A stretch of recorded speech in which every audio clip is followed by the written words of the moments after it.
Hi everyone, in this video I'm going to show you how you can turn off notifications on Messenger. So if you find this video helpful, please give it a like and make sure you subscribe for more useful tutorials.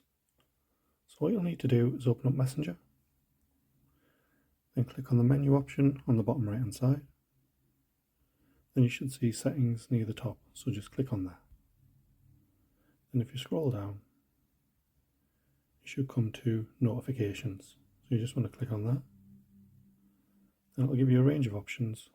So you can simply just turn off all notifications, and then I'll give you a few different options from 15 minutes up to 24 hours. So you can select that and set OK. Then it'll just let you know you've turned off your notifications until a certain time. You can still send and receive messages in Messenger, but you won't receive system notifications. You could also go through them all individually and decide which ones you want to leave on and turn off.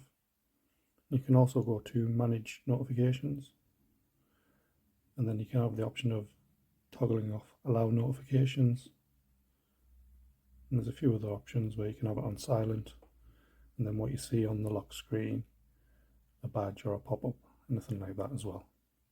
So that's how you can turn off notifications on Messenger. Thanks for watching.